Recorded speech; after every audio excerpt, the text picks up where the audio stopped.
Welcome everyone to the 5th Tipping the Pain Scale event here at Appalachian State University. My name is Joe Michael Harris. I use he, him pronouns, and I serve as APNC's, that's Addiction Professional North Carolina's Director of Scholastic Recovery. And I'm so excited to be here. Like I said, this is our 5th event.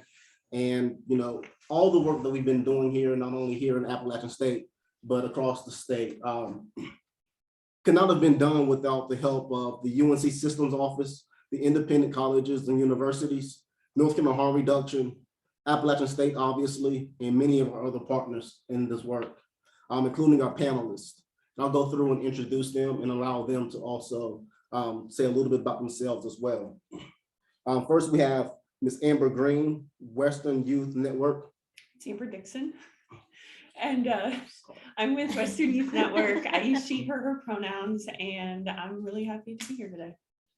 Thank you. Sorry about that. That's fine. Ms. Ashley Worth. I'm Ashley Worth. I also use she, her pronouns, and I'm also really excited to be here today. Thanks for the opportunity. Ms. Stephanie Almeida. Yes, thank you. My name is Stephanie Almeida. I'm Executive Director of Smoky Mountain Harm Reduction and also Full Circle Recovery Center, which is all the way out in Macon County. So the hills, I know you guys are really in the hills, but we say we're in the hills. Absolutely. Thank you for joining us. Ms. Sarah Howe.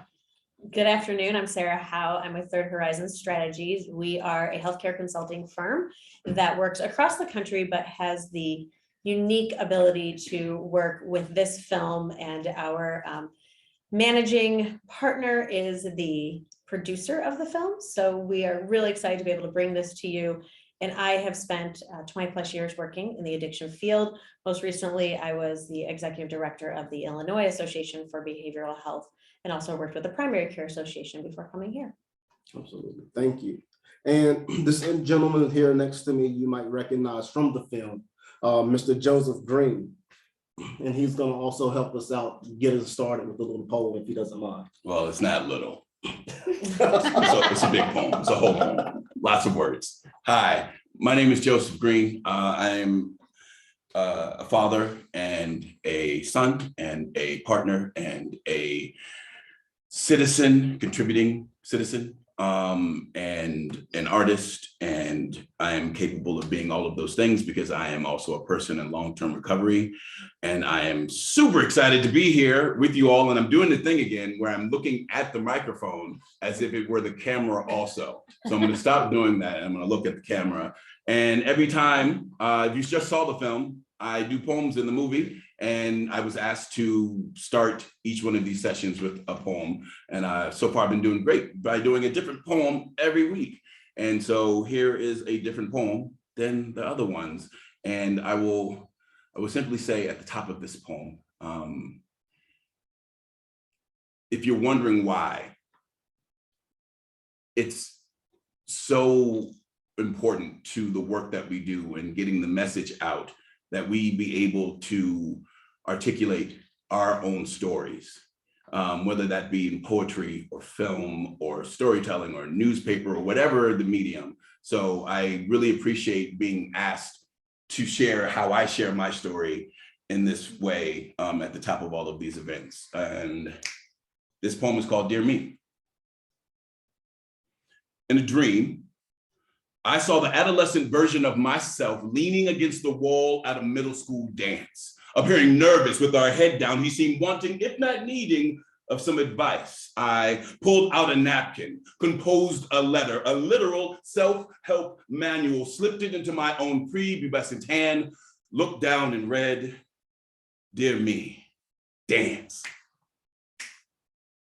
Though you will not be good at it until your early 20s.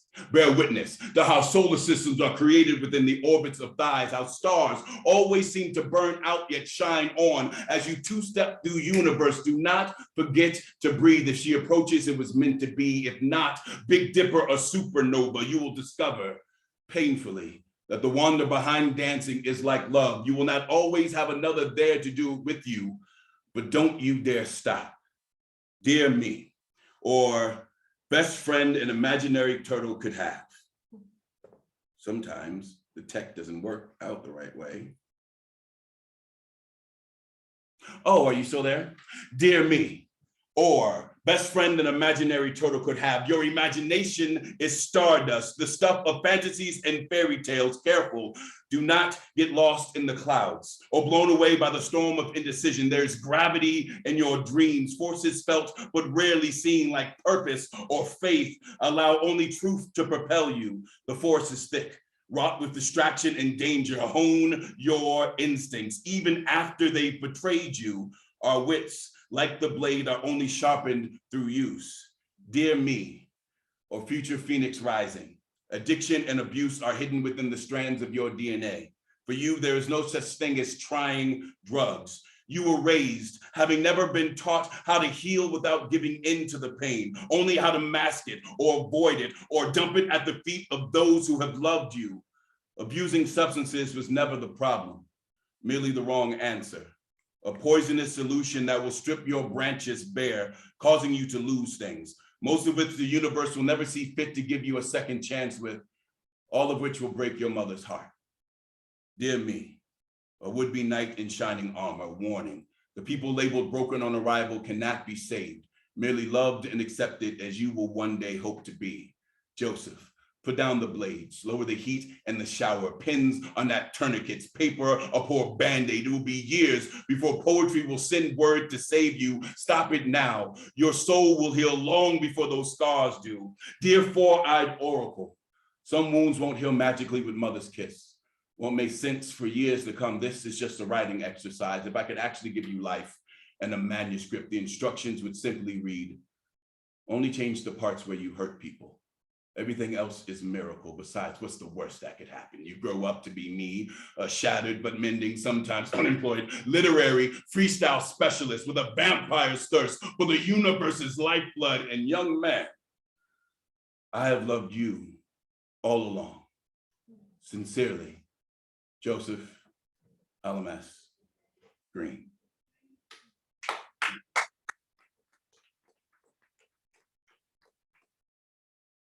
Thank you for that, brother. You're welcome, brother. Wow. It's that poem, it's the film.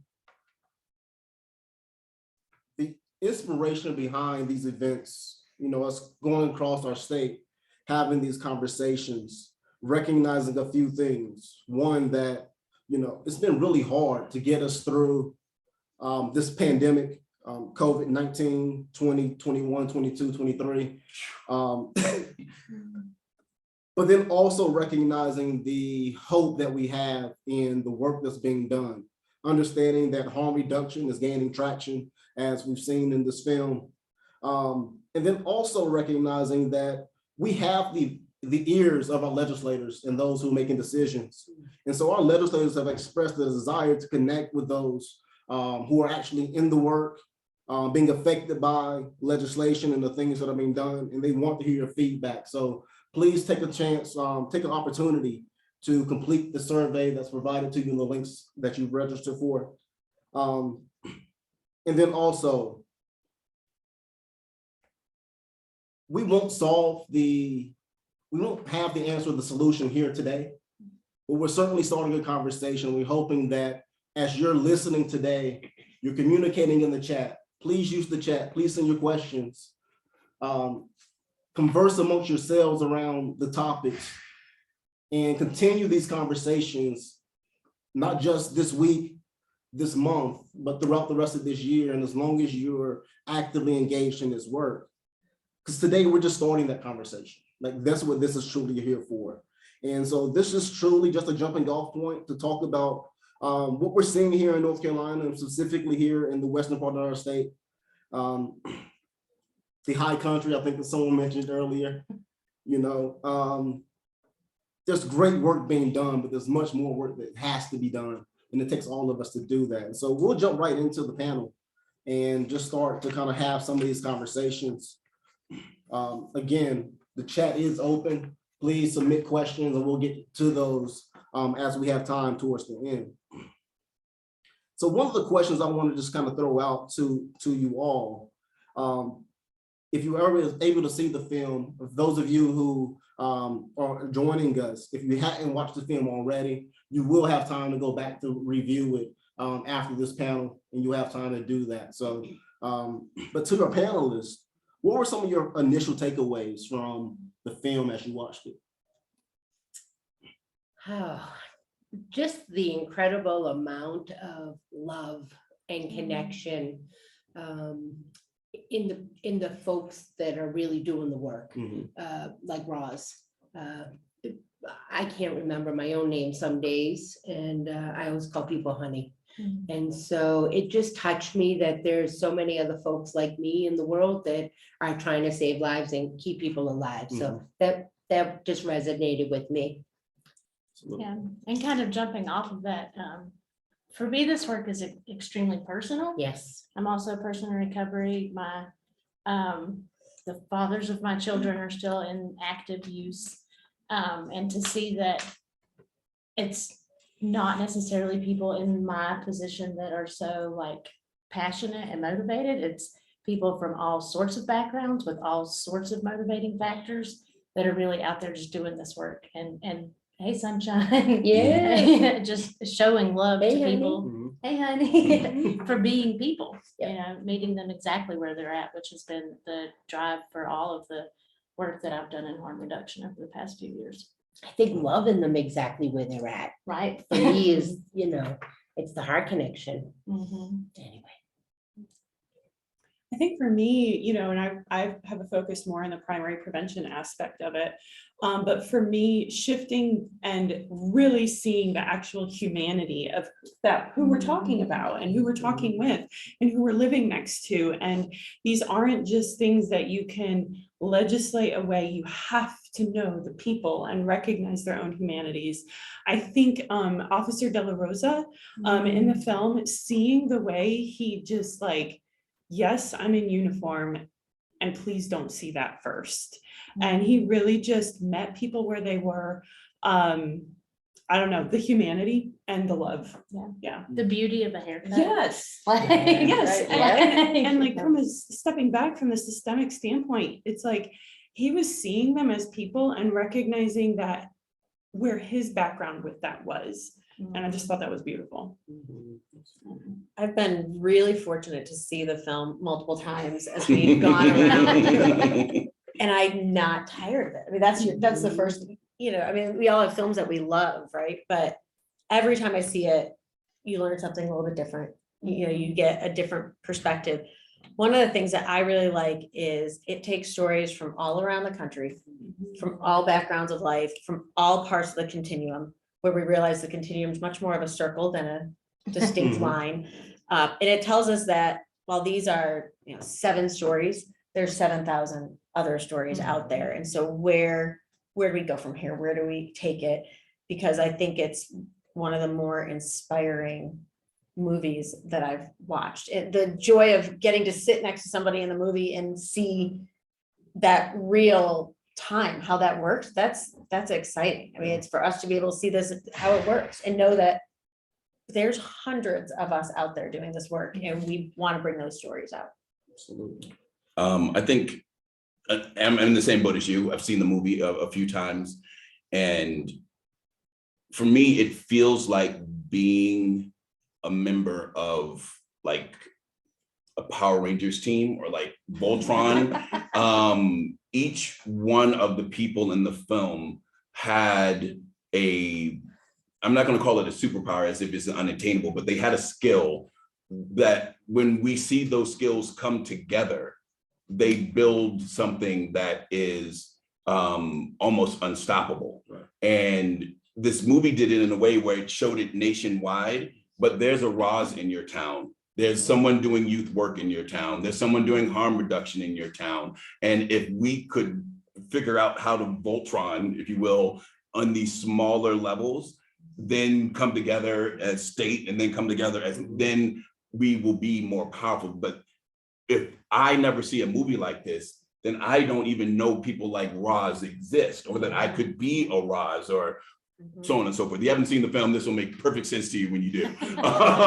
Like be a Roz, yeah, Nat Friends. Like the television show. Anybody? Cool. All right, just making sure this thing was on.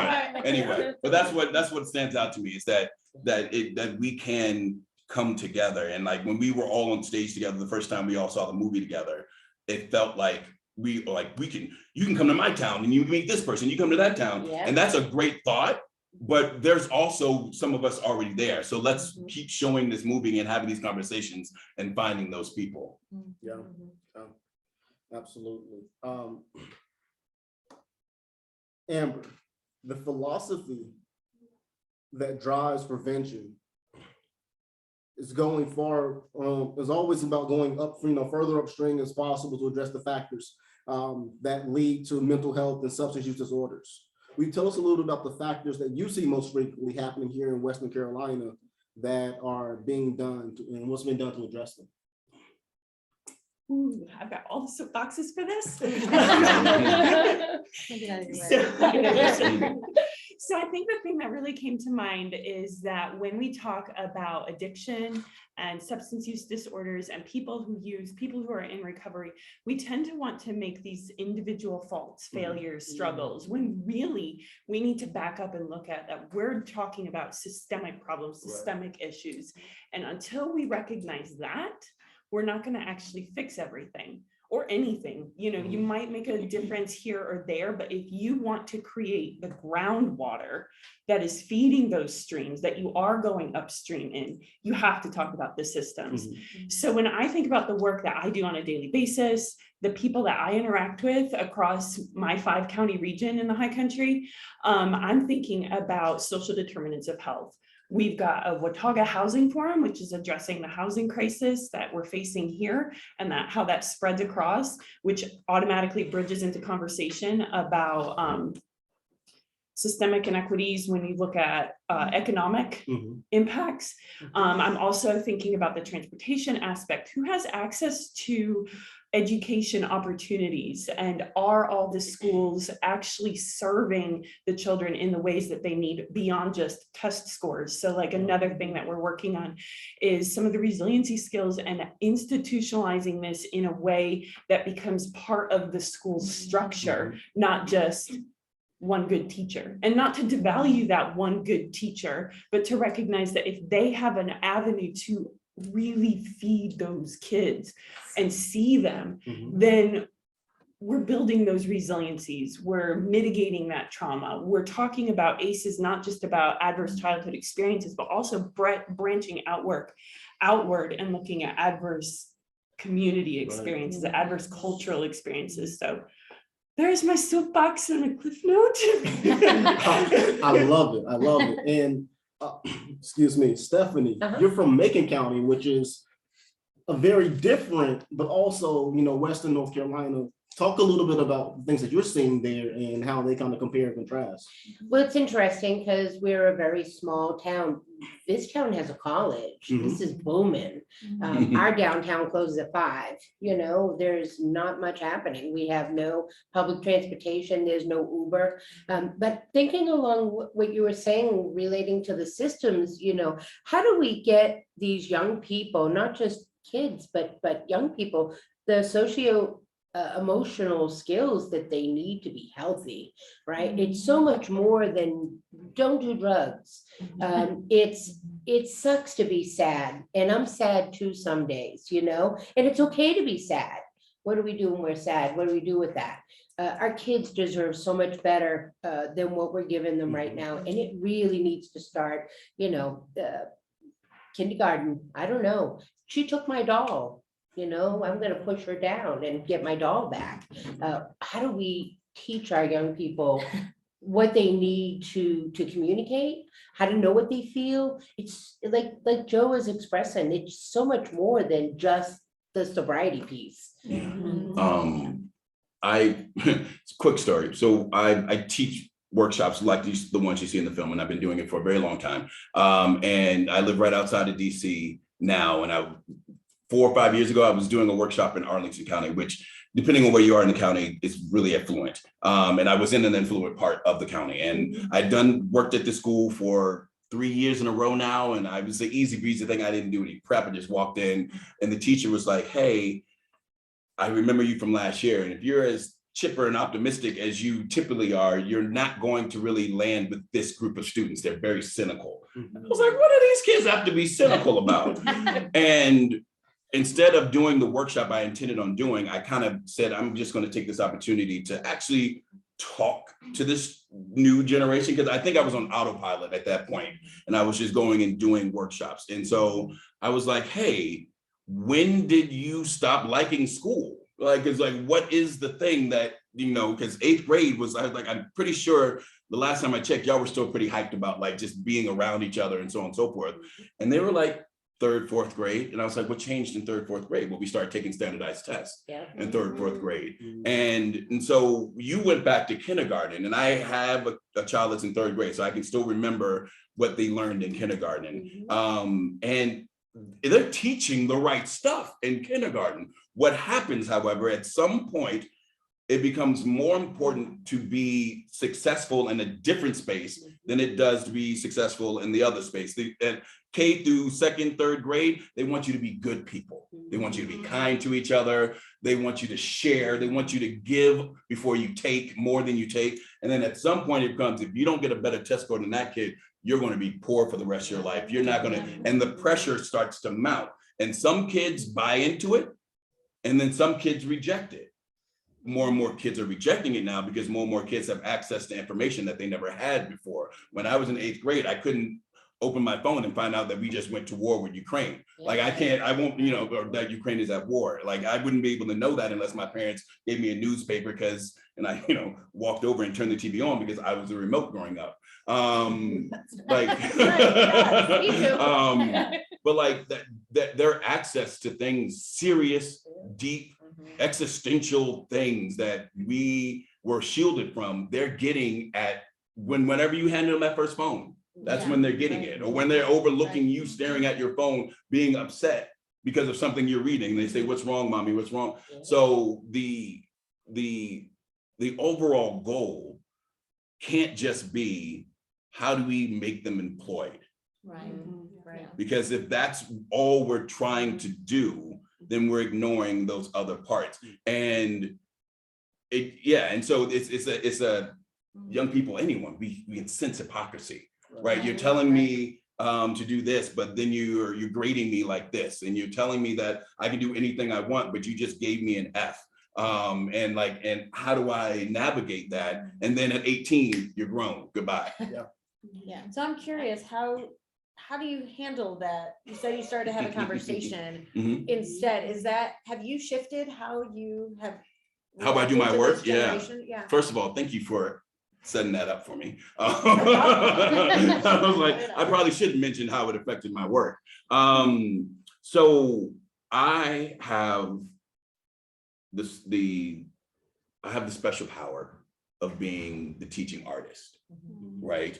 I know teachers, I love teachers. I give myself to teachers as an opportunity for them to fulfill what they wish they could be doing or focusing on, but can't because they have to do this and they have to have this level of young people pass the test and so on and so forth. So I get called in, and what I've done is relieve myself of the responsibility of having to teach anything, right? When I'm here, it is an opportunity for you to explore your own lived experience. Now I'm doing that through poetry. And if the administrator comes in, I will list all of the things that we're running down that are in the standards. But at the end of the day, I need you to know that while we grade words and we grade numbers and we grade science, these things are here to make your life better, right? And if the only thing you can associate the English language with and literature and writing with is being judged, you're not going to use them for those other things that they will then learn in therapy or when they're in the rooms and they're like, oh, your story matters. And you should write your feelings down, not because you're going to get a grade, but because it makes you feel better. We just skip over that for other things. And it's because the other stuff is messy. It's messy. And if you just look at the way parents are being politicized in areas of pandemic response and critical race theory, it's really difficult for a school to say, you know what, now we're going to teach mental health And now we're gonna have, because it's, so that it's not, it's not an easy answer, but it does begin with utilizing the tools that we have available to us more effectively and more often.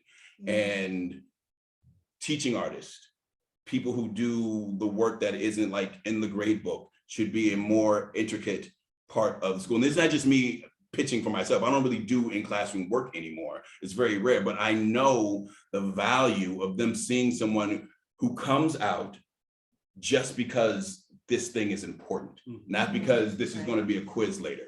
And that really means something to them, to young people. So, yeah. I think, oh, go ahead. I was gonna say, I think a lot about, so when I'm working with people who use drugs, generally by the time like they come into contact with a professional, like they don't need to be told what they should do, like they already know what you should do. Yeah. And so I really try to approach that with like, I'm not gonna try and tell you to take away a coping skill that's keeping you alive before having something to offer you instead. So like going back to what you were saying, like what if we had an education system where you gave those things in the beginning, you know, instead of just like, here, you're gonna be graded, you're gonna be tested, like you need to meet these criteria. And if you don't do these things, you're gonna fail. And there are, to be fair to the educational system, I don't know if it's offended by this conversation, but I'm seeing different types of grading coming into play.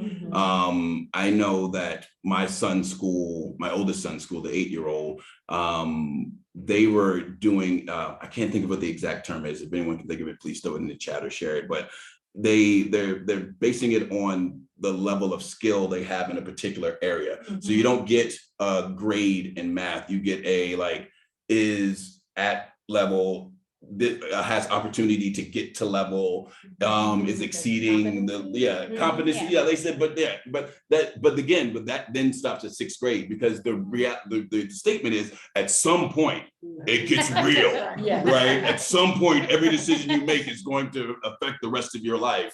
And so that even stops at 6th grade. There's no like soft explanation or a transition into, or, and if my life, I don't know how this plays for everyone else up here, my life was based on what I accomplished in high school. So it's not even a true message. Right. Someone threw in the chat for you, competency-based education versus standardized testing. Rock and roll. Thank you so much. What's like the concept of, you see it in movies all the time. This is going on your permanent record. What is that? I'd like to see it. Actually, maybe we don't. Right? No.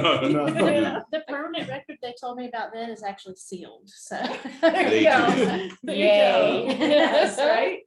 And so in the film, Dr. Nzinga Harrison talks a lot about emotional pain. But what I hear you all talking about is the emotional intelligence. Yes. And that's the piece that I think is oftentimes missed.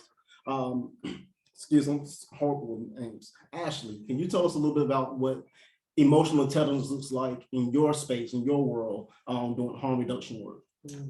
That's like that was not on the list of questions. But that's a beautiful question, It is a though, right? beautiful And so for example, when I do an assessment with somebody, I'm gonna check their strengths, right? I want to know what makes you amazing. And most people do exactly this. I'd never thought about that before. I said, well, what would your mom tell me?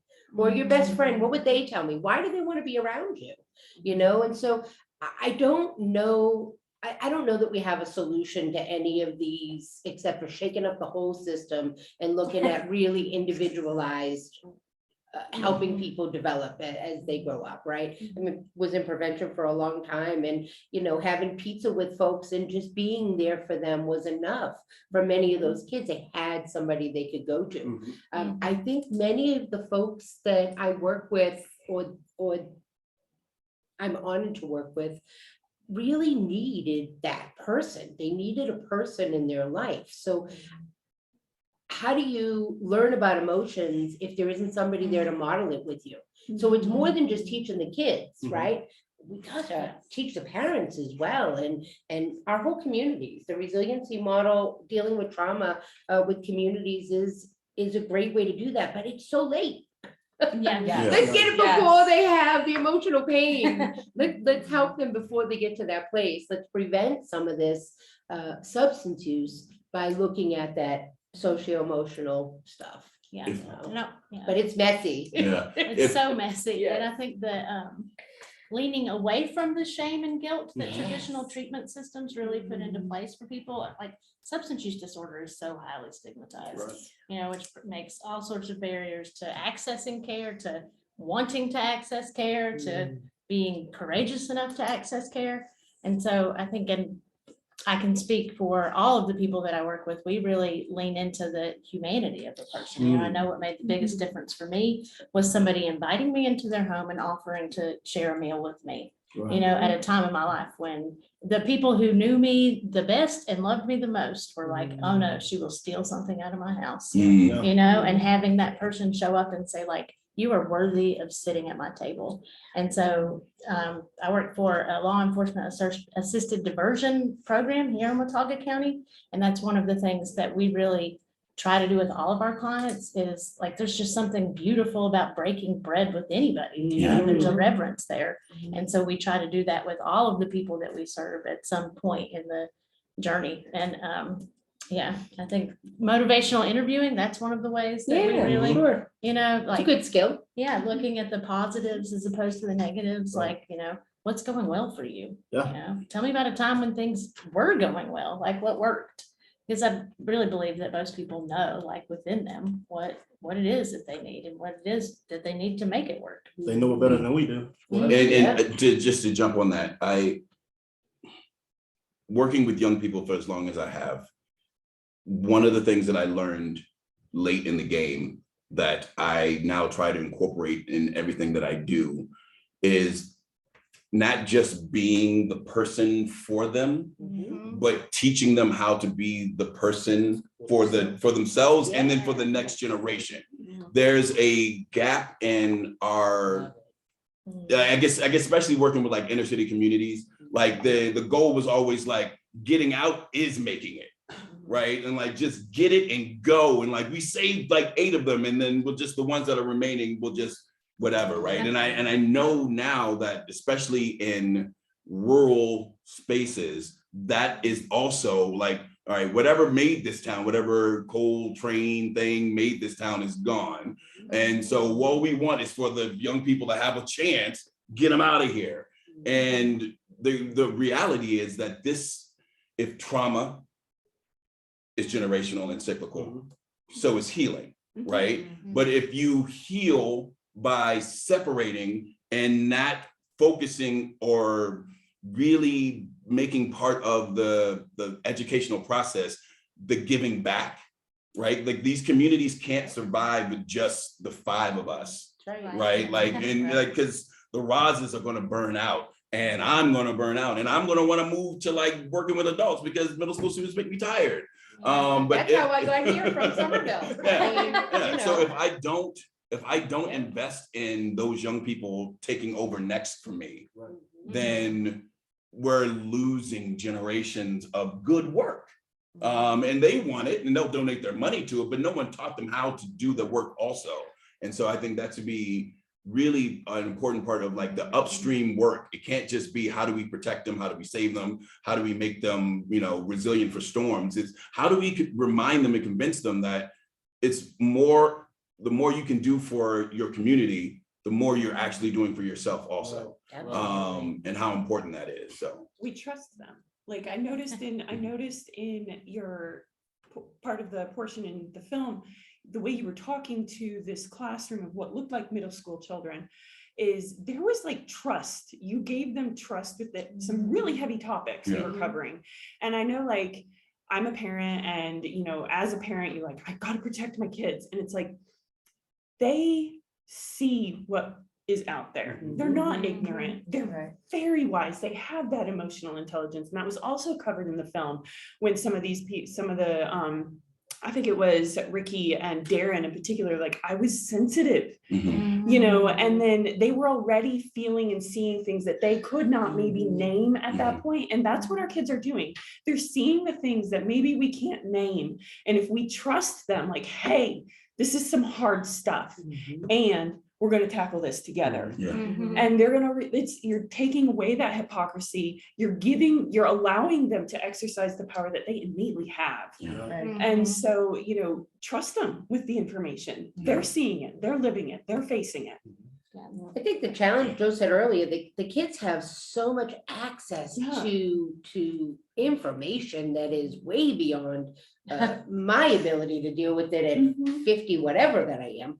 I can't imagine, like, as a kid playing Grand Theft Auto in 8th grade, like, Right. oh, she's a hooker, oh, okay, Yeah. No, yeah. because they don't even know really what that person does as a sex worker, right? But they now understand that there's this alternative, lifestyle that's in this game. So I don't know, there's so many pieces. I just was resonating with that. But I think that there's so many pieces, but the trust and the truth and that is got to be a part of it. Yeah. Like, and then grace. So grace, the realization that you're going to mess up, Of course.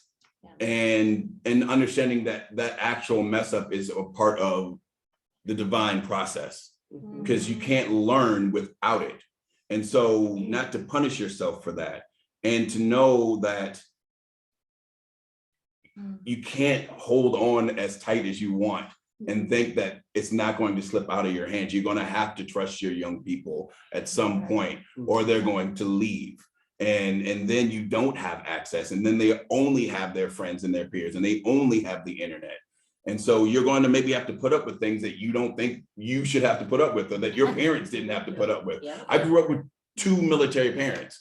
And some of the things that my mother will FaceTime, and some of the things that my 2-year-old does, she's like, I have no idea, you would have not survived our household doing those things. And I'm like, he has a need and he's frustrated. And if I jump down his throat right now, who's that saying something about, him or me? Right? Is it my inability to deal with his frustration? And who's 2 in this conversation and who's 41? And so that is another thing that we have to talk about is, parenting shouldn't be a science that we just inherit from our parents. It should be something that I'm not saying you need to be licensed to parent, but if you have to learn how to drive, and you have to learn how to do your job, and you have to learn how to cook, there should be active things in our community, and they are. I'm not saying that, and I know we're going to get to that, resources in North Carolina. I don't live in North Carolina, but places where you shouldn't. It doesn't mean you're a bad parent that you want to become a better one, right? And it doesn't mean your parents were bad people because you have access to knowledge that they didn't, right? My parents did the best they could with what they had. I know that because they love me and they're still here, right? It's not pretty. I wrote poems about it. I bet you they wish I wasn't a poet. But at the end of the day, I think that's something that we have to, that there's no, even getting it right isn't getting it right. I think that also requires some reality-based education to young people, right? Yeah. This is your brain on drugs. That was the message to me as a kid, as I was sniffing a line of cocaine. And so that's really, I mean, I've got 33 years, I think, in recovery from cocaine. Nobody told us not to do it. It was everywhere we went. Every party you went to, every nightclub that you went to, there was no education about what cocaine does to your brain or your life. So how do we, as Joe is talking about building trust with young people and allowing them to make decisions that impact their lives, how do we give them what they need to be successful and not just fear-based stuff? How do we give them the truth in a way that they can make an informed decision? And I've, with my own children, framed that as like, this is what we know to be true about drug use and addiction. You come from 2 parents who have substance use disorder. In addition to that, if you start using before your brain is fully formed, and if you use a whole lot, like a whole lot in a short period of time, like your chances of having a substance use disorder are pretty up there in the 90 percentile range. So if there's a 4 90, times more likely. right, and if there's like a 90% chance that it's gonna rain, I'm taking a raincoat or an Yeah. umbrella or Yeah. something, you know? Yeah. And good not to say analogy. that has like prevented my children or my oldest from experimenting with substances, but at least he has the ability to like make an informed decision to the best of his ability. I mean, you mentioned the stigma earlier of Yeah. substance use disorders, and I think in the film, you see that live with Ricky in the hospital. Yeah. And I think sometimes we want to say, oh, that doesn't happen anymore. That happened in the 90s. Right? Like we, as a society, people, for a lot of things, want to say, well, that was a terrible time in our history. And yet this is a film that was filmed 3 years ago. Mhm. You know, but what the interesting part is we didn't stop that story there. We looked at how do we fix that injustice. Mhm. And even once that quote unquote injustice was fixed, we kept going. Lauren kept going to become a legislator, to continue down that path. So I think that's what's really unique about this film is it shines a light where you're horrified. If you've worked in this field, you're probably not as surprised. But for many who have not worked in this field are hopefully, rightfully horrified by what they see with Ricky's story. But we went farther to say, we're just not gonna let that be okay. Yeah. And how do we carry that? And that, the stigma, it didn't solve the stigma Right. at all, but it chips away at it a little bit. Yeah. Having that champion Mhm. and the mayor, what was his name? Oh, Marty. Marty Walsh. yes. And just seeing that there was so much like fear around like coming out as a person in recovery for Yeah. such a long time. Right. And it's Yes. Boston. And You know, people come to Boston for our St. Patrick's Day parade and there's drinking in the street. And I mean, we're a culture that was a lot of Italian and Irish folks. So alcohol was part of almost everything that we fabric. did. And so, you know, we all had Uncle Fred, you know, he's sleeping at 2 PM because he had a little bit too much to drink. It was sort of accepted growing up in that community. So how do we also encourage families to not allow that to happen, right? Not that we're throwing out harm reduction, but that we're always trying to help that person get healthy, whatever that looks like, and not just shutting the door, you know, Uncle Fred's in there, you know? I think Yeah. our families need to take a different approach. And I don't advocate for letting people hit rock bottom before we try and help them. It's a bunch of nonsense. For me, rock bottom is a coffin. How do we educate families that are working around this as well so that they learn more about healthy boundaries? What is a healthy boundary? Well, that doesn't feel comfortable to me. You know, you're in my face a little bit or whatever it happens to be, and giving people, empowering people to be able to speak up when those boundaries begin to get violated and not when, Ashley, where's my ring? Where did it go? You know, why do we wait until things are so catastrophically huge before we try and help somebody? You know, it's frustrating to me. It's that Absolutely. thread of like advocacy, right? Yes. And the stigma keeps me Yeah. from asking for help because, oh my God, you can't know Fred's in there, Yeah. you know? Right. And so getting back to that stigma and the shame and the guilt, when people do reach out and then it's so difficult to actually get into treatment or get the help that you're looking for. Can you talk a little about what that looks like in this community? The difficulty Yeah. piece, so, and I just had to explain this to a family member of a client who said, you know, he said you came and saw him at the jail and you did this assessment and like his court date's on Monday, and so is he gonna be in rehab before then? And I'm like, well, let me explain to you. Here's a that- magic wand. Yes.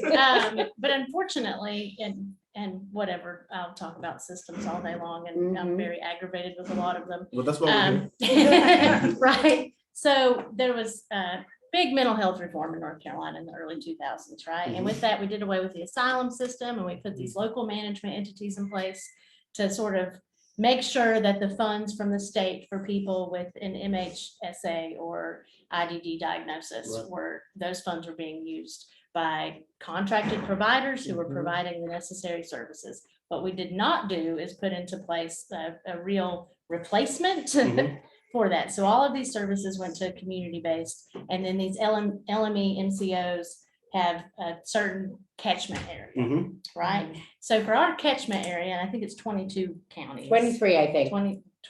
Yeah, via health, right? Yeah, via. I think we're at 23. There is one state-funded alcohol and drug abuse treatment center Mhm. for all those counties. So everybody that is wanting to go to treatment that doesn't have insurance or the financial resources to do that, that is the hospital that they're referred to. So the wait for that, and it's nothing that the hospital can do. I Yeah. mean, when it's like you've got this huge amount of people being funneled through a hallway this big. So the wait for that can be weeks. I've seen it be months. And so we have somebody who is ready to go to treatment that day. Is like, I want to make a change. And we know that working with people who use drugs, that sense of urgency or immediacy is a tool that we can use. Yeah, yeah. And then you go to the hospital and you ask for a referral, and then the hospital puts in that referral, and we can maybe get you to detox. So then you go to detox and you've been detoxed off of these substances. And then they're like, well, you are medically cleared and now we are going to discharge you Without Narcan. without Narcan and without a bed date at the rehab center. They're going to call you when something becomes available. So what do you think happens? You know, that person is being discharged without Narcan. ADAC does a good job with at least providing Narcan. but ADAC not- does a good job. Most of the other community-based organizations don't have the means. Yeah. There just isn't any to share out. Yeah. Yeah, we're in rough shape. So for us, you know, I'm 3.5 hours basically from here southwest. And we have a detox. It's about 45 minutes from where we are. You know, and they're mostly full. They go in for anywhere from 5 to maybe 12 days, 14 days, maybe. And then they come home and the parents like, yes, my kid went to rehab. Yep. And I'm like, no, your kid went to detox. Mhm. It just simply takes the substances out of the body in a safe way. Mhm. Now what? Yeah. Right. Well, they're coming home and I'm thinking to myself, do you have Narcan? They're like, what's that? And so we're not only putting the people at risk that are coming out of systems that need to get to the next part of the continuum of care, but what about the people that are trying to access that we don't have a bed for? Yeah. And so here you go, here's some Narcan, go home and get high because you're going in. We don't have a bed for you, you Mhm. know, and there's certainly very little treatment available. So how do we change at least that system? So people are getting some education, but before they're sent home. This is what the continuum of care looks like. Under outpatient counseling, these are the 10 organizations in 3,000 square miles that fit. Did you hear? I have to cover 3,000 square miles. Absolutely. And there's maybe 10 offices in that whole area that treat substance use and mental health and whatever else comes under our umbrellas, right? So we don't even have enough places. And the places that do have very little resources. So our whole system under this new change, I was here when it happened. Yeah, it was interesting. But now we have this big change. It's been 15 years and there's no change. Right. All we have done really is keep people out of Broughton, Yeah. the state mental Mhm. hospital, right? Even the people who would benefit from being there. And our folks, we don't even have a shelter. Mhm. So I don't have any way to send somebody who's in need of some support services, whatever. My wife threw me out because I was drinking too much. Okay, great, here's a tent and a sleeping bag and come on tomorrow and I'll give you a meal. I'm I curious mean, what it's rough. if we could change it, particularly here in North Carolina with, there's a major funding shift on the horizon. Huge, right? Yes. Our field has never seen this level of money coming down from the feds. And I know there's a lot of concern that it's just gonna go to more doing the same or services that maybe don't have the evidence behind them. There's a lot of concern, right? But on the flip side, there's a lot of opportunity. So if you could, each of you could wave your wand in North Carolina with that money, what would you want to see it do? And if And millions. Yeah.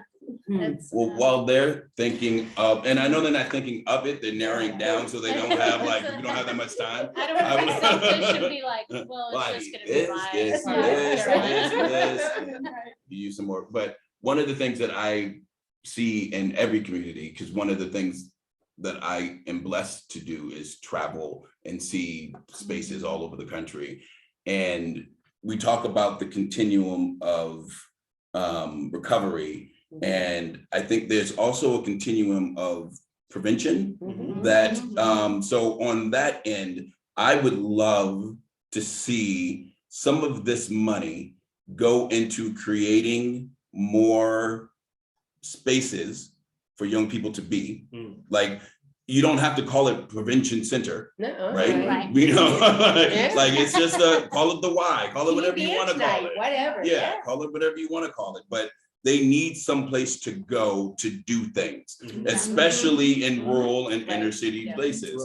And then for parents, their rehab or detox is not always where you need to go to deal with what you're dealing with, That's right. There needs to be something that's in our society that's not just for wealthy folks, where they can go and get mental health care, or go and get a physical treatment, spa thing, a conversation, with other adults, get classes and things of that sort, that is not a dingy room with pamphlets, right? Like, because style matters. You can say, oh, well, we have the, on top of the fire department where and like no one mans it and it smells like it was the day it was built. And like, these things need to be, if care and health and wellness are things that are important to us, then these need to be a part of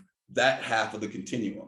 And then y'all are about to talk about the other half of the continuum, So- but yeah. That's kind of what Western Youth Network does, and we Please. just Yes. keep trying to expand there. So obviously, if we had all the money, we would make this way bigger than what it is. Yeah.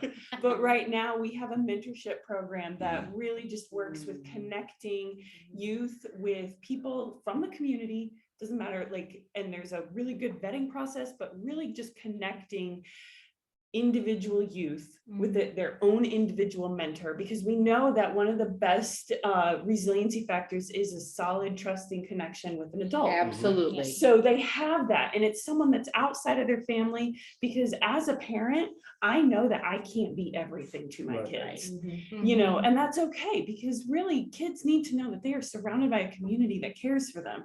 So it doesn't matter what that family is dealing with, their child can have access to a mentor. Now, we do have a waiting list, so if you are in the high country, reach out to Western Youth Network and our mentoring.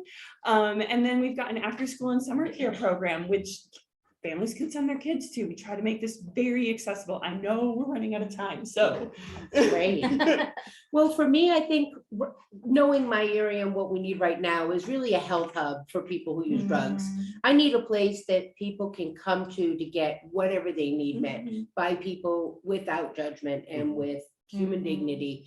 I do a training at Weston and Southwestern Community College, and I always show this picture of this lady who definitely needs a lot of loving. And I look around the room and I see the grimace on people's faces, and I say, that look on your face is the reason that my folks don't come back. Yeah. And I know it's unintentional. You're here to heal people, but we have to stop this. And so if I had a place we do have a place, we just don't have any funding, right? That they can get HIV and hepatitis C testing and condoms and things to keep them safe in a health way. Diabetes test strips and testing meters, alcohol wipes, simple things, a hot meal and a hug, a bottle of water sometimes is enough. We go through cases and cases of liquid IV just to keep people hydrated. So if we had funding for our place so that we could do recovery support services, but also folks that are still not ready to be in recovery, that they get the support that they deserve, along with the health needs met, I think we could make a big dent in what's happening out in the far west. Yeah.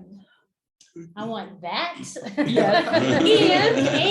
And I want transitional housing. yes, I want a gap house is what I refer to it as, at least in my mind, right? So this gap from the detox to the rehab. I also want medication assisted treatment on site. Of course, of course. I want all of it in a one-stop shop, you know, so that we catch people all along that continuum. And then when I'm imagining this in my mind in the catchment area that it would need to serve, we just need a whole county donated to us, like equidistant to the corners. A 25-story building with, you know, Yeah. 200 beds. Yeah, but realistically, if every few counties had a resource like that, right? So every judicial district or whatever had that sort of resource, so that you're not counting on one hospital with a bed that's like 2.5, 3 hours Yeah. away. One agency cannot do it all. Right. It's just not. There's It's not sustainable. there's this thing that I've been recently introduced to. It's community health workers, Yeah. right?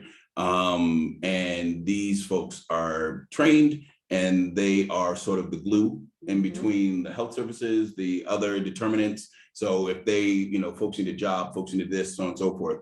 And as someone who has gone through the peer recovery training, there's something vital about those people in those positions having lived experience and being in those communities. Absolutely. And I don't know what's going to come down from on high as far as the rules of the people that can be hired and employed with the funding that is coming through, but I just want to make sure that that's part of the conversation, that having lived through this lifestyle should not be something that excludes you from, but should actually put you to the top of that list.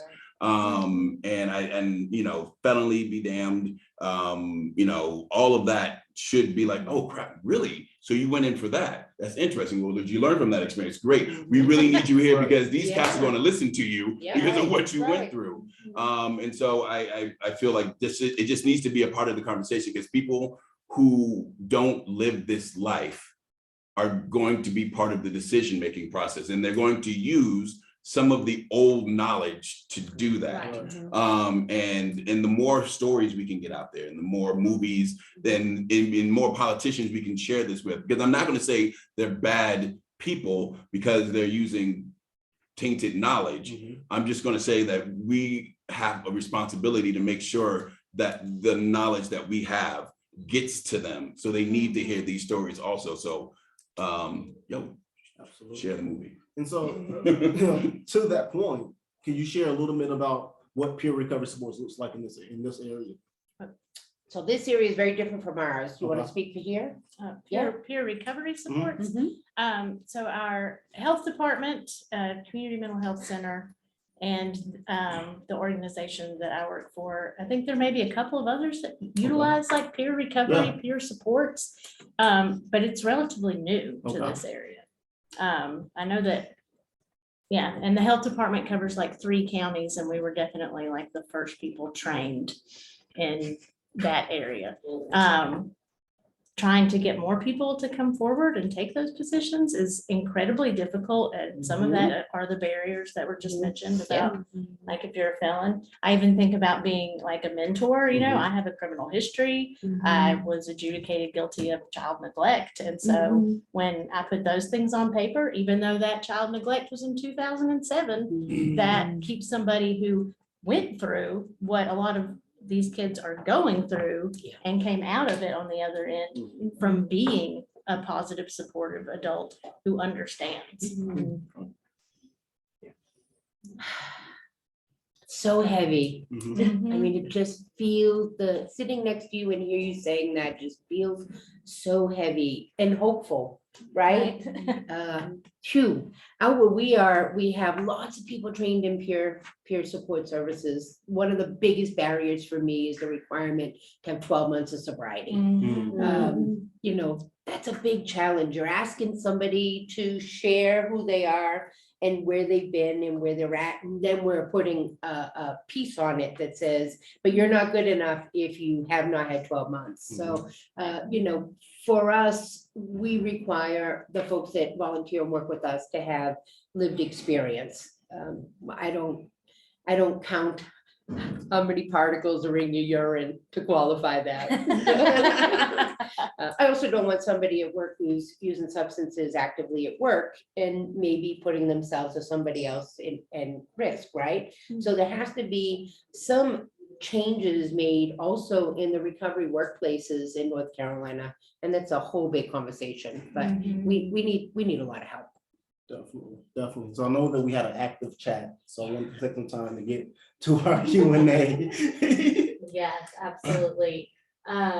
Before we get started with the Q&A, I want to shout out Ben, who has been in this chat. He, is he the head of the CRC here? Yeah, he's one of those. Okay, he helped us throw this event together and so unfortunately could not be here with us, but Ben, we just want to thank you so much for everything. Thank you, You Ben. did. Thanks, Ben. Thank you, Ben. We're sorry you're not here, but thank you for still showing up remotely.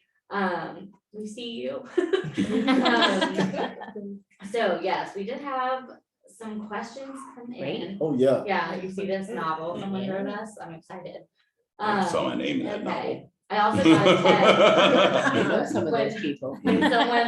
When y'all were talking about health hub, someone texted me and said, can we have one everywhere? Yes. So, okay.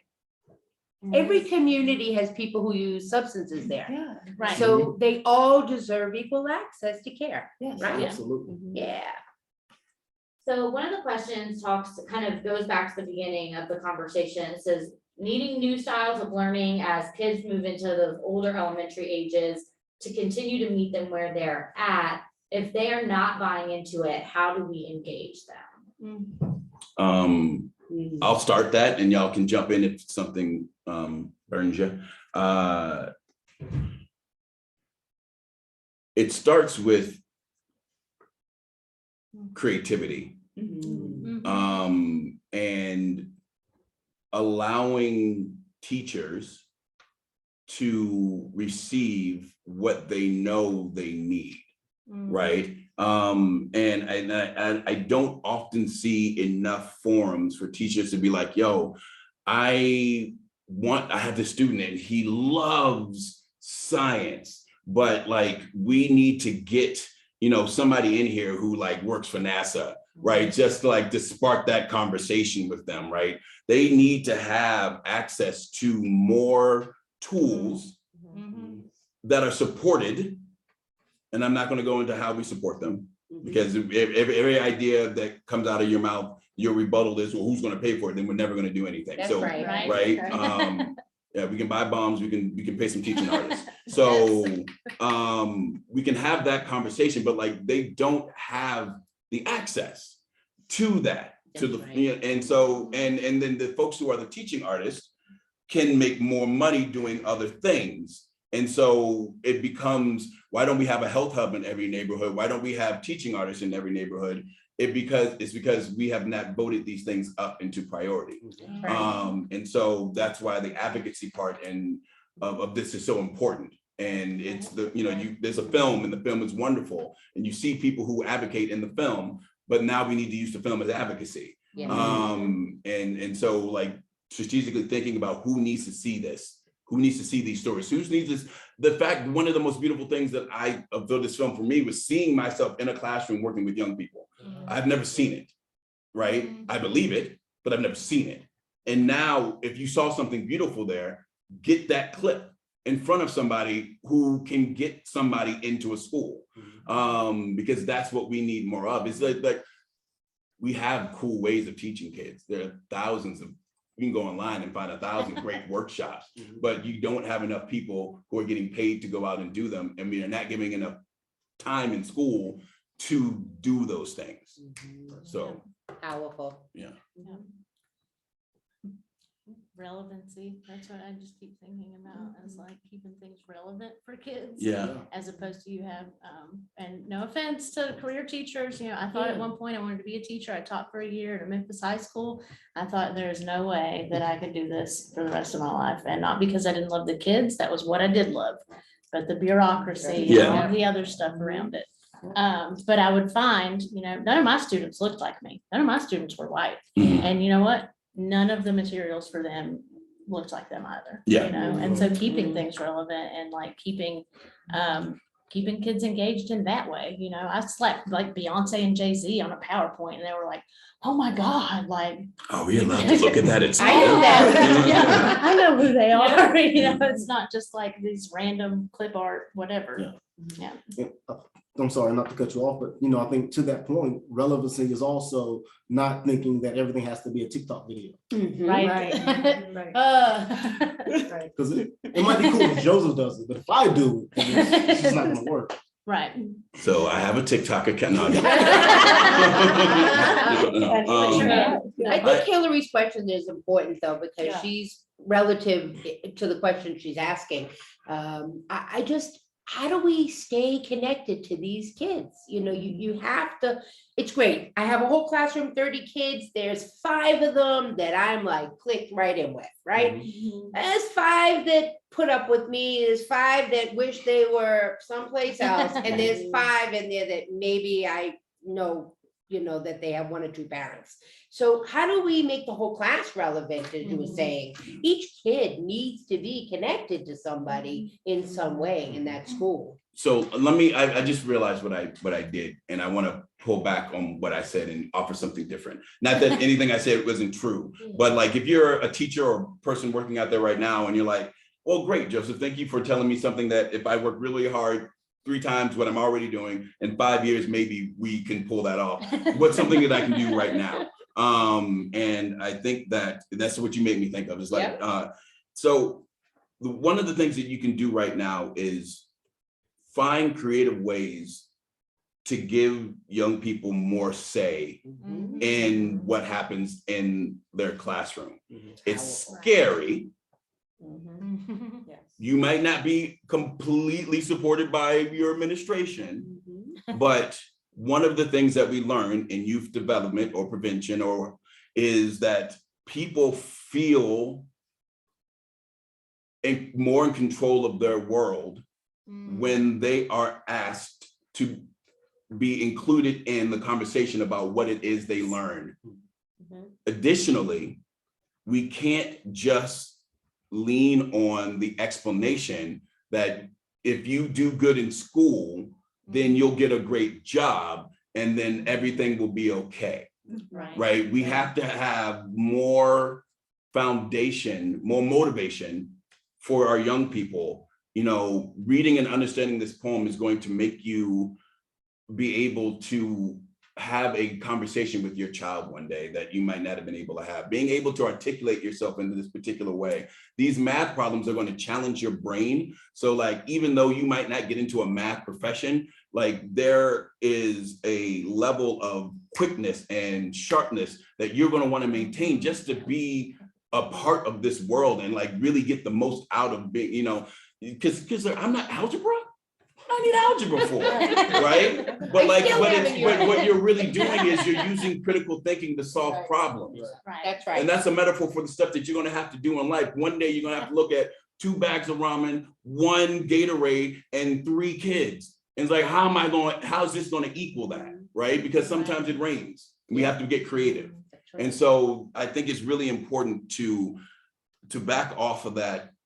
I don't want to say I could get canceled, the American dream argument, right? And lean more into, hey, let me be real with you. Let me be honest with you. This is why this is important. And if you don't know, also be like, yo, I don't know why this is important, but you got to do this to get to this. So let's just go ahead and say that. And then when you get some power, you can change it. For right now, that's a great, be honest.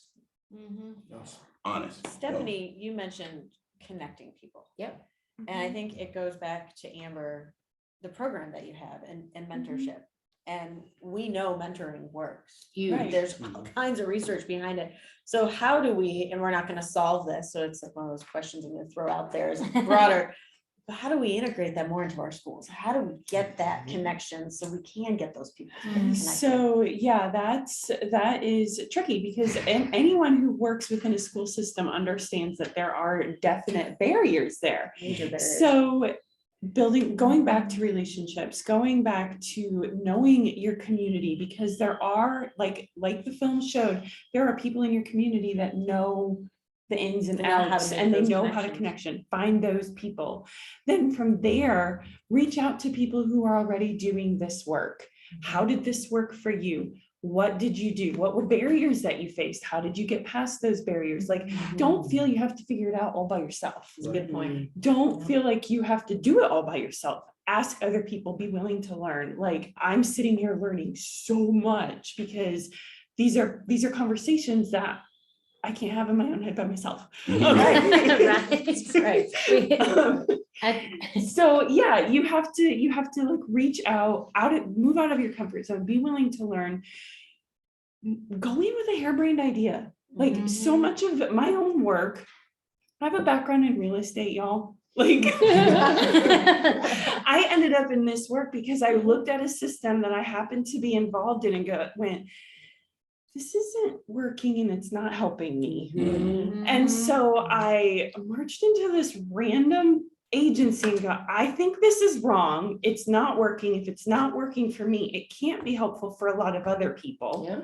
And so just be willing to march in and go, I think this problem needs to be fixed. Let's find how to fix it. And I made a lot of mistakes. I also made a lot of progress, and it wouldn't have happened had I not been able to just like walk in and go, okay, something needs to change. I didn't know what I was doing. Half the time I still don't know what I'm doing, and that's okay. You know, I can still learn. I can look to people around me that do know and ask those questions. So be willing to make connections. So even though back to your original question, how do we bring that to other places? So we had a lot of experience at Western Youth Network with their mentoring program. I'm not in that mentoring program, but I ask them. And so I know that they are willing to talk to people across the state and just like, how does this work? Where are those funding streams coming from? How did we even start this? And knowing that these things take a long time to get off the ground, and be willing to like build those foundations, build it up from a sustainable standpoint. Well, I'm gonna kind of add to that. So if we're looking at that approach to all sorts of things, and especially in the world of harm reduction, like that's a lot to put on an individual who is It directly is. impacted. It And so I is. think it's our responsibility as like agency, community members, stakeholders, people in that position who can do those things, to go and find those people and bring them to the table. That's right. Call them in. Yeah, That was brought bring out them, in Bring 'em in. That was brought out in the film. Like, if you're not at the table, you're on the menu. Oh, yeah. Right. So when we're Yes. sitting here, I tend to walk into community meetings and look at them in the photo negative. Mhm. Who's missing? Why aren't they here? They need to be here. Why aren't they at this table? And so if we're doing that and we're like looking at that meeting in that photo negative, instead of like, yay, we're diverse, check that off our meeting matrix, look and go, okay, we don't have someone here who is a single parent. We don't have someone who is in recovery. We don't have a family member of someone who's helping navigate that person through Finding the recovery. missing voices. Yes, And where also are they? empowering, which is what Yes. I think you're saying, is empowering them to participate. Yes. That Not they're even- welcome here exactly as they are. And understanding that it's a standpoint of equity, because like one of the things is, you can say our door is open to everyone, but can everyone get to that door? And if everyone can't get to that door, then you've got to start over. Yeah. And what does that door look like? How do they get there right from their tent? Because there's no shelter and they haven't eaten breakfast and had to walk 10 miles to get to the office. And, there are so many social determinant of health barriers in especially the ultra rural areas. Geography like is a here, big and thing. it's huge. I mean, there's literally a mountain on both sides of my town. Yeah. And some people have never been to Asheville and never seen the ocean. And I'm like, wait, let me show you some pictures of when I went to Thailand. It was my dream trip, right? How do we give them a vision that they can have dreams outside of just surviving today? I think that's a big piece of what's missing is, what do you want to be when you grow up? What did that look like? Go ahead, Joe. Yeah, two things. Yes. One, that sparked something that I'm going to talk about in a second, but I just want to mention, I want to talk about intersectionality for a second.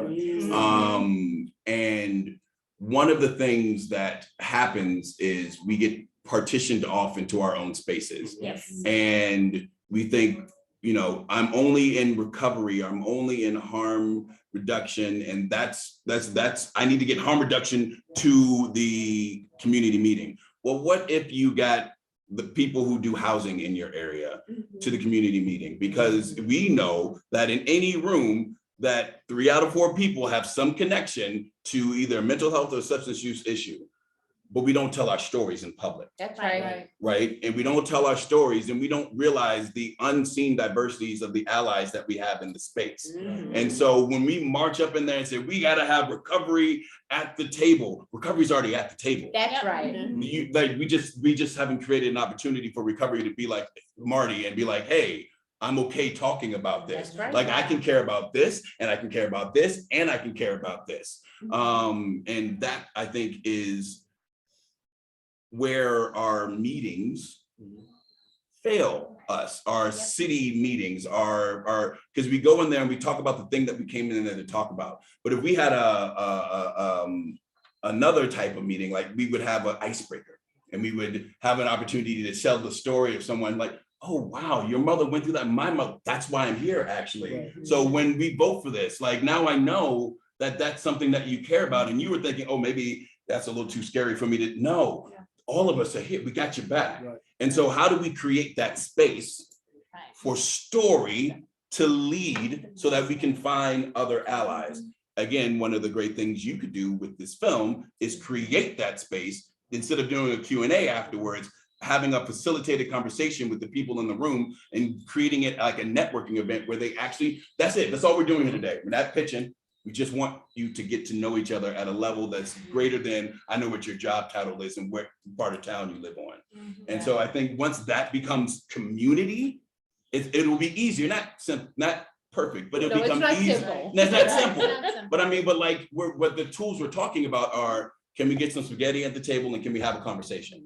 Yeah. Right? And so the act itself is not extraordinary, it's not passing a bill. But it's starting to build community and letting people realize that I'm not alone in this. In post-COVID, right? Yeah. So our communities have been mostly dismantled. What? Right? This thing that changed the world? Everybody's gone home. And so you're asking for a big change just from that. But I want to challenge my community to come together. I think the challenge is we're also asking people to have a higher level of intimacy with each other.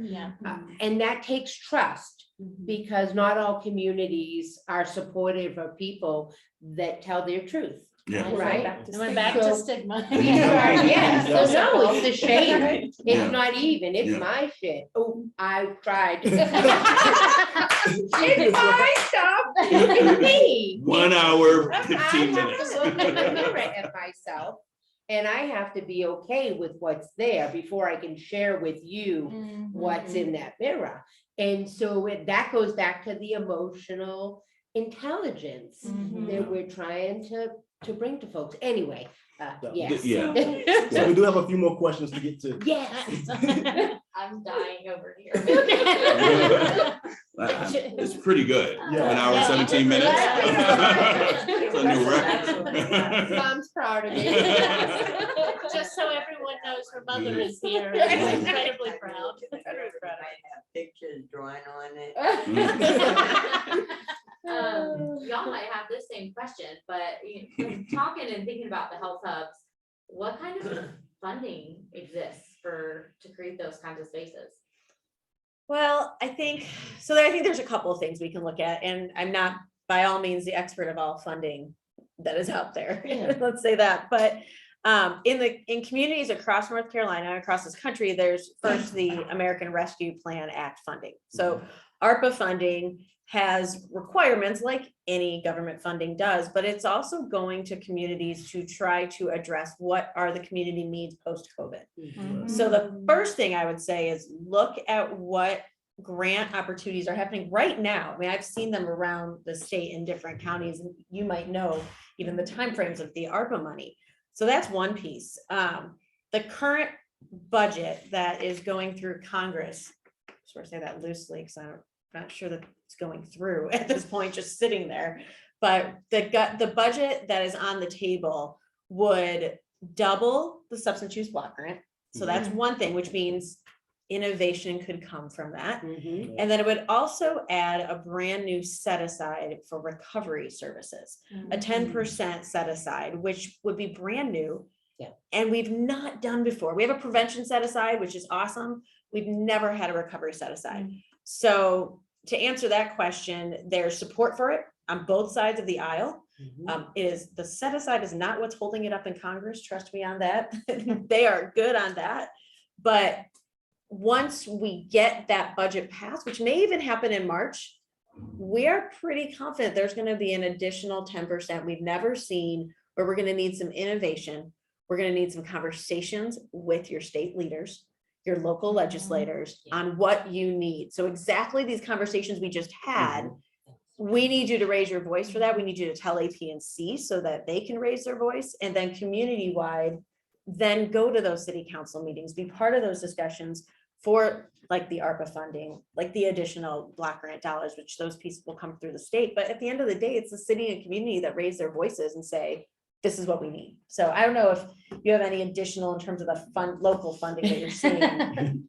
Well, that's if your leadership supports. It is. Yes. Which you Healing gotta your raise your community, voice to push right? back if they don't, right? I think that's a big challenge. So, we have prevention coalitions, and we have substance use task forces, substance abuse task forces mostly. And this belief that religion is gonna heal Western North Carolina. And, I'm a Catholic myself, went to Catholic school until 9th grade. So we'll leave that as being in recovery.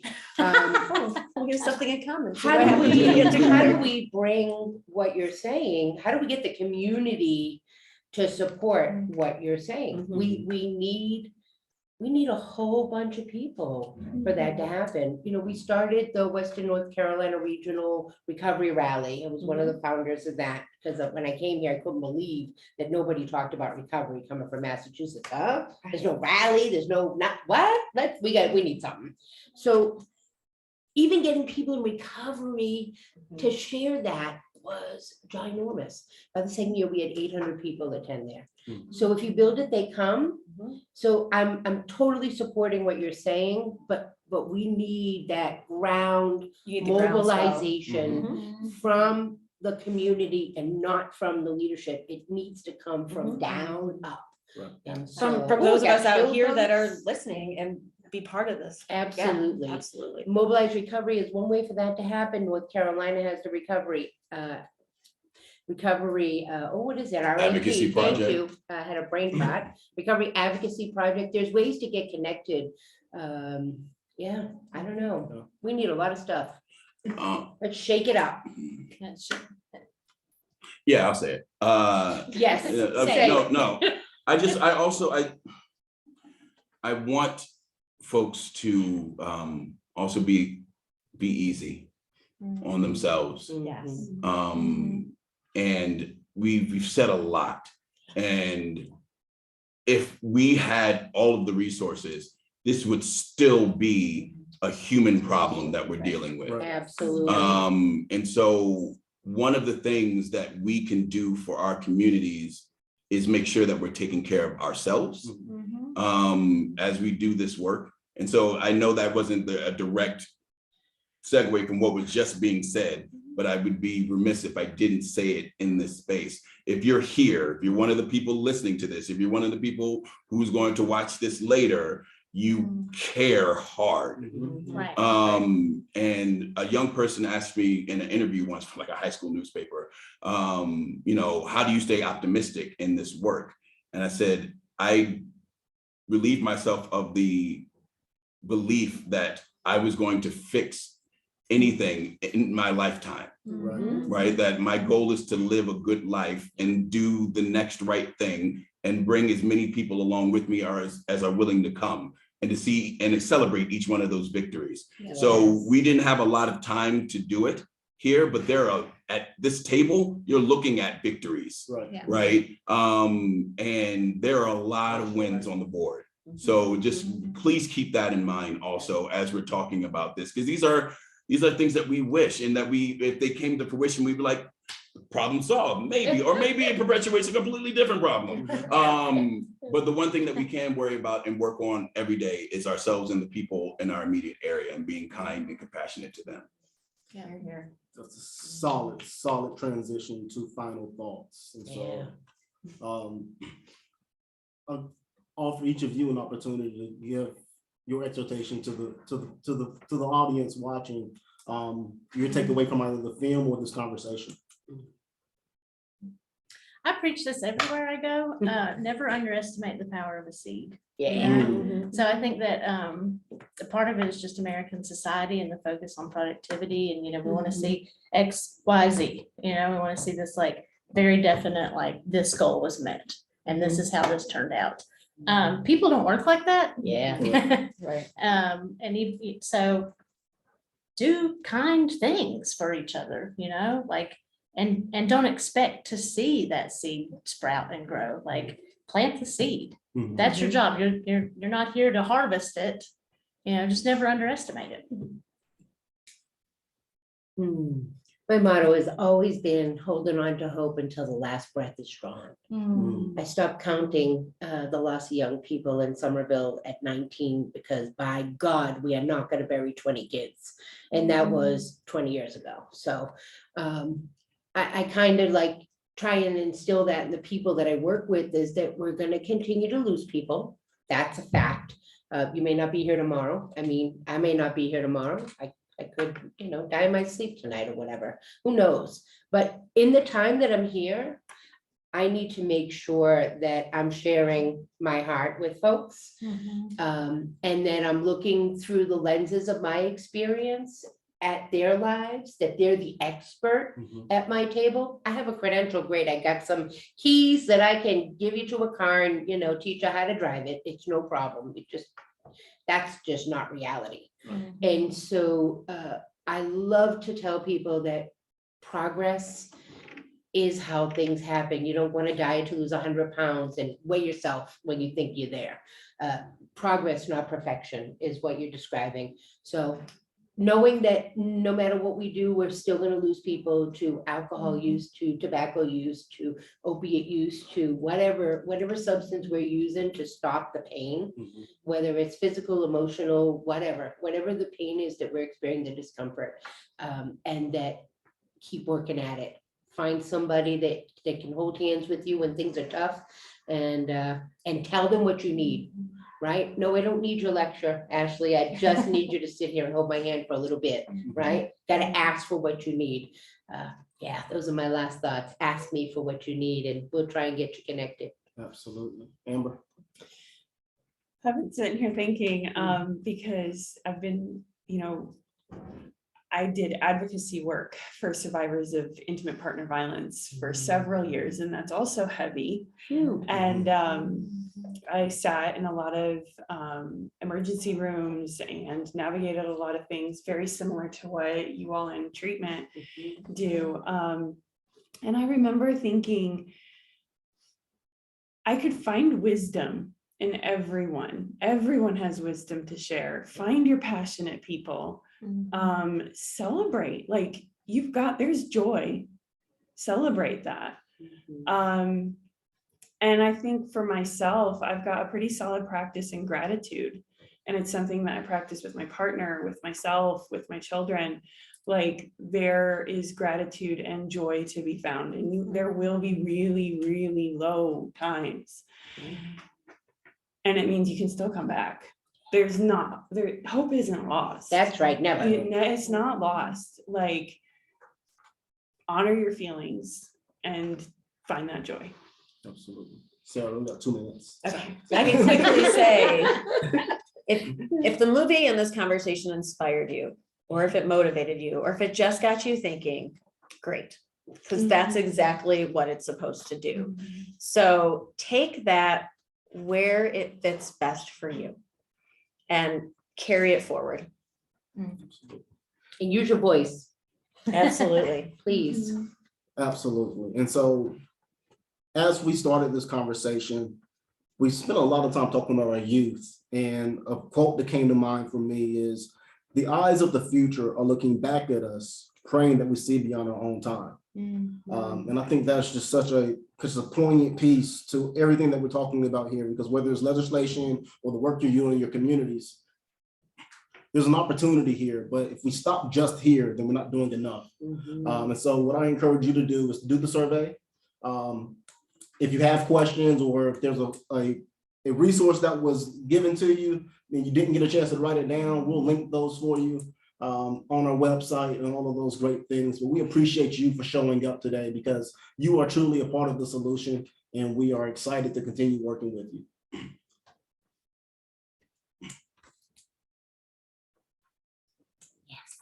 Let's be, are we good?